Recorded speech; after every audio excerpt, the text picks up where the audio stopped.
একজন প্রশ্ন করেছেন, আমি ব্রাশ করি, ব্রাশ করার সময় অনেক সময় দাঁতের গোড়া দিয়ে ব্লিডিং হয়, অজু শেষ করার পরেও মুখে থুতু ফেলি, থুতু ফেলার সময় একটু লাল লাল দেখা যায়, আমি শেষে আর একবার কুলি করে নামাজে চলে যাই। এখন আমার কথা হচ্ছে, আমার দাঁতের এই ব্লিডিংয়ে কি আমার অজু থাকবে?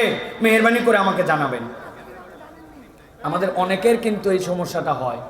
প্রিয় ভাইরা, দাঁতে যখন আমরা ব্রাশ করি, ব্রাশের সময় আমাদের মুখ দিয়ে থুতু হয়। মূল মাসালাটা বলি আপনাদের জন্য।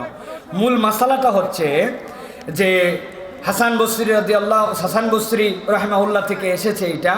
তিনি বলছেন, হাদিস দ্বারা বোঝা যায়, মুসনাদে আবি সাহিবার হাদিসের মধ্যে আসছে, কেউ যদি মুখ দিয়ে থুতু ফেলে, এই থুতু আর রক্ত যদি সমপরিমাণ হয় অথবা রক্তের ভাগ যদি বেশি হয়, তাহলে তার অজু ভেঙে যাবে।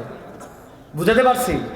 ব্রাশ করছেন, মুখ দিয়ে থুতু আসছে, আপনি যখন থুতু ফেলছেন তখন দেখেন যে থুতুই বোঝা যাচ্ছে না, রক্ত রক্ত হয়ে গেছে, সমান সমান অথবা বেশি, আপনার অজু হয় নাই।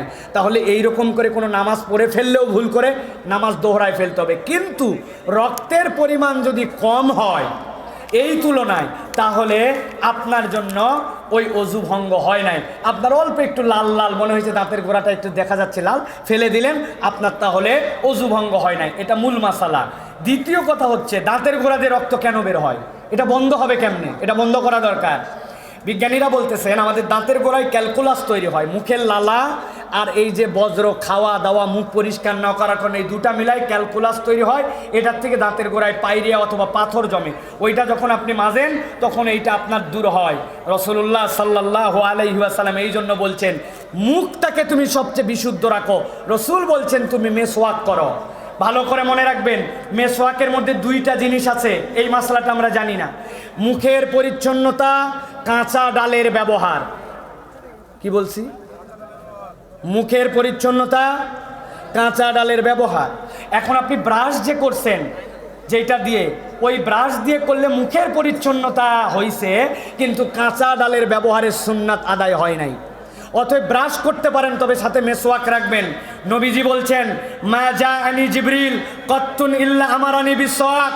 জিবরাইল আমিন আমার কাছে দুনিয়াতে যতবার ওহী নিয়ে আসছেন, একবারও এরকম হয় নাই, যতবার আসছেন ততবার বলছেন আমাকে আপনি মেসওয়াক করেন। সুবহানাল্লাহ। জিবরাইল যতবার আসছেন ততবার নবীজিকে বলছেন মেসওয়াক করো। নবীজি বলছেন, লাউলা শাক্কালা উম্মতি, আমার উম্মতের জন্য যদি কঠিন না হতো তাহলে আমি তাদের জন্য প্রত্যেক নামাজের সময় মেসওয়াক করাকে বাধ্যতামূলক করে দিতাম। বিজ্ঞানীরা বলছে, কেউ যদি মেসওয়াক করে তার স্মৃতিশক্তি বৃদ্ধি পায়, আল্লাহ রাব্বুল আমিন তার চোখের আলো বাড়ায় দেন, তার পড়ালেখা মুখস্থ হয়, তার অন্তরের মধ্যে পবিত্রতা তৈরি করে দেন। অতএব দাঁতের রক্ত দূর করতে চাইলে মেসওয়াকের ব্যবহার শুরু করেন। কাঁচা ডালের মেসওয়াক করবেন, আল্লাহ চাহে তো আপনার দ্বারা এর দ্বারা এই রোগ দূর হয়ে যাবে। সুতরাং আমি বলবো, থুতু যদি আসে সেটা আপনি বুঝে নেবেন। মুখের থুতুর থেকে রক্তের পরিমাণ বেশি হলে অজু ভাঙবে, এর কম হলে ভাঙবে না। আর দাঁতের মেসওয়াক ছাড়া কোনো মুসলমান হবে না। মেসওয়াক করবেন, ব্রাশ করেন একবার, কিন্তু মেসওয়াক একটা রাখেন, অভ্যাস করেন। আল্লাহ রাব্বুল আলামিন নবীর সুন্নাত, মুখের পবিত্রতা, জিবরাইল আমিনের পক্ষ থেকে দেওয়ায় বারাকা আপনার আমার জীবনে দান করে দিবেন। বলেন আল্লাহুম্মা আমিন।